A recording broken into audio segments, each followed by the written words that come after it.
Welcome back to BlackmansLog. If you're new here, don't forget to like, share, and subscribe, and comment below what you'd like to see me review next. With that out the way, let's get into the video. Where do I even begin with the film M3GAN? A jump-off point could possibly be my disbelief that the film has a budget of only $12 million. If you haven't already seen the absolutely hilarious trailer, M3GAN is a sci-fi horror film that creates a new IP by adding artificial intelligence with the formula of the Chucky films. M3GAN is as advertised. The success of this film is primarily due to the movie taking itself as seriously as it should and never too much. M3GAN is a comedy, thriller, and horror movie in that order. It then proceeds to rinse and repeat that formula throughout the entirety of the film that turns it into a one-of-a-kind monster movie. Truthfully, it feels like the long-awaited antithesis to the movie AI Artificial Intelligence. Blumhouse and Atomic Monster Productions are no strangers to the horror genre.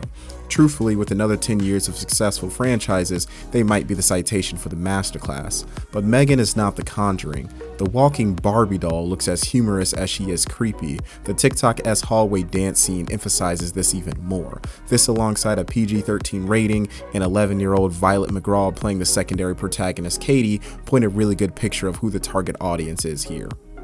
I thoroughly enjoyed this movie. I came in with severely low expectations. I figured M3GAN would take itself too seriously and end up in a long line of forgettable horror movies overplaying their limited hand.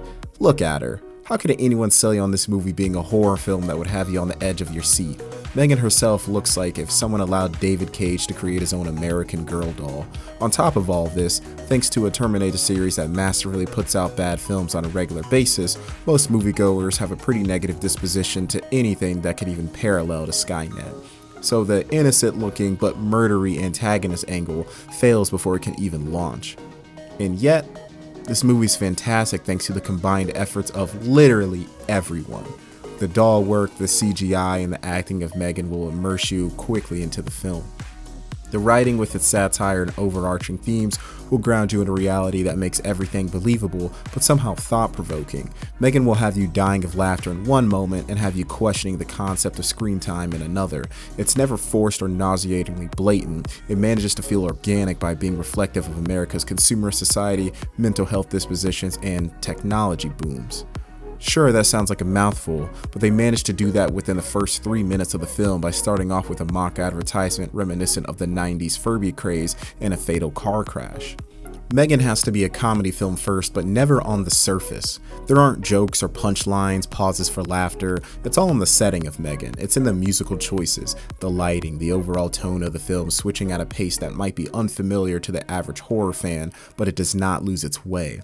To do this, it has to transition into a thriller before it can become a horror.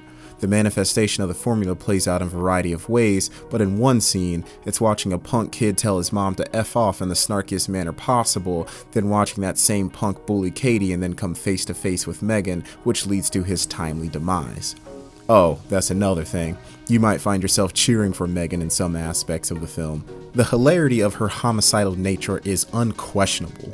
Can you imagine M3GAN attempting to intimidate you, the shining style, in a hallway while she rocks her best moves? M3GAN doesn't come off as the doll that haunts your dreams. She's not Chucky, she's not Annabelle, but she's a badass android you can't help but respect.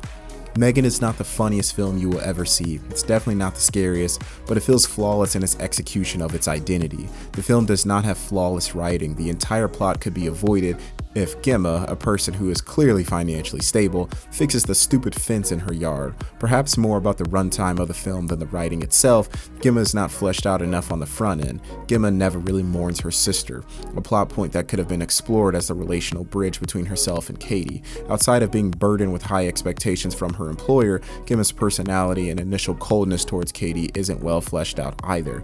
Switching to M3GAN's side of the plot, her iconic hallway dancing scene doesn't really make a lot of sense. Specifically, she could have left the building without catching two bodies and turning it into a murder-suicide. It's a display of M3GAN's creativity and intellect, but doesn't really add too much outside of a little shock value. You probably won't look as deep into that as I did because M3GAN will mesmerize you with her paper guillotine skills. The film is not hollow though.